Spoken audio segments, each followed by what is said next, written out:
and try to encourage some practical solutions coming out from this session today, focusing on implementation.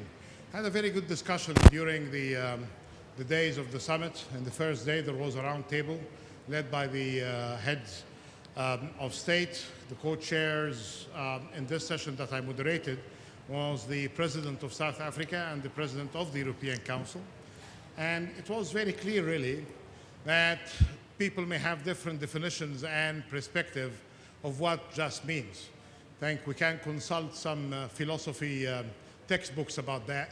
It is all about how to operationalize what we mean by just, and how can we apply international standards and the expectations from society, from countries, especially in developing economies when we do that.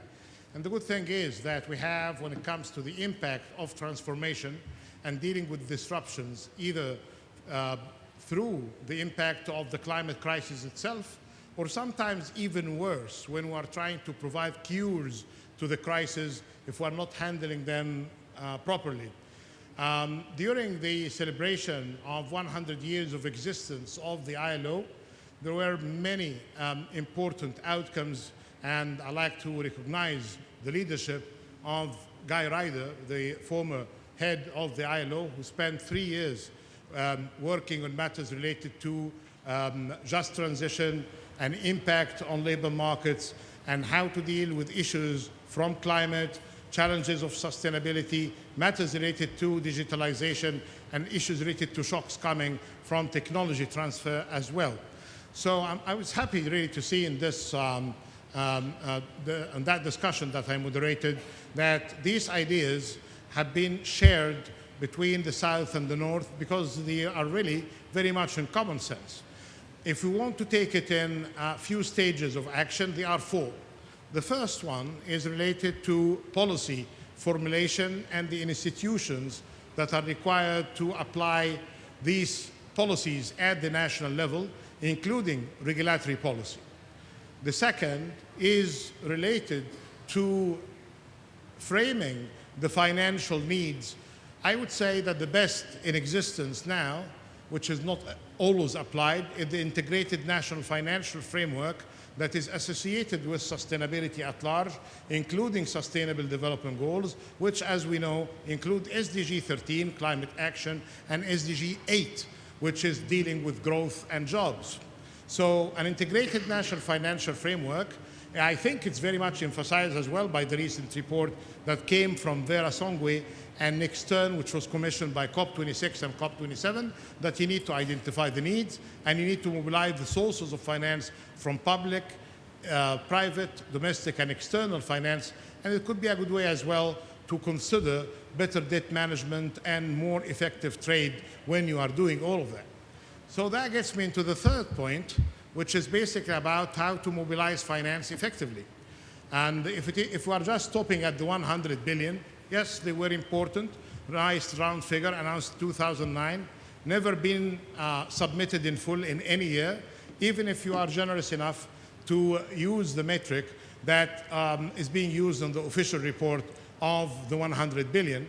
They are roughly 80%. If you believe more on Oxfam and its sisters and brothers, the figure is ranging between 20 to 25% of the commitment since 2009.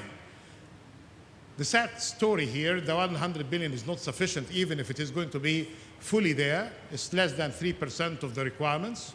The other thing is that only out of 23 countries, 7 countries are adhering to the rules and they are submitting their finance in full. Again, if you believe in the metric. That needs to change because what we are going to be after in order to provide the kind of finance for implementation, we need at least 10 times that figure from 100 billion to $1 trillion. And again, my reference here is the good work of the background notes to that report by Nick Stern and Vera Songwe, which is available and it has been launched here, as I said. So here, I think we need to go beyond public finance, private finance, how to get NDB support better. And we have, or I have rather, because it's not a we yet, I see some good reactions to this proposal. But one of the areas to deal with this inefficient, unfair, and insufficient climate finance architecture is through getting the multilateral development banks availing funds in concessional terms, not just to low-income countries, but to middle-income countries, by extending the rules of engagement of IDA and its terms to the low-middle-income countries. The very final point, and that can really, if all of what I said now looks like global or national or hard to deal with, let me get into the final point. After policy, institutions, integrated national financial frameworks, and effective mobilization of funding, there is that famous project that came from Glasgow and the JETP about the South African projects. That is going to be the best analogy of if it works, and so far it's not fully there, it will be a good example of just transition, because it has the good money, $8.5 billion for that project, phasing out from coal, which is fantastic if it happens, especially if you have the alternative in the form of investments in renewable energy. Thing is that still this project is struggling until it is fully there on track. Wish our brothers in South Africa the best in cooperation with the G7 supporters. But the most critical element is not the technical or the scientific solution of phasing out or phasing in. Phasing out the bad and phasing in the good is basically how to deal with labor, how to deal with the workforce, with human beings, with their attachments to their work and the values that could be compromised and the dignity that should be protected while we are doing that.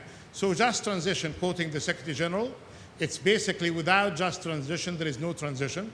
And if there is any kind of transition that will compromise the dignity of the people and their society, this is not the needed transition that we are pushing for. Thank you so much.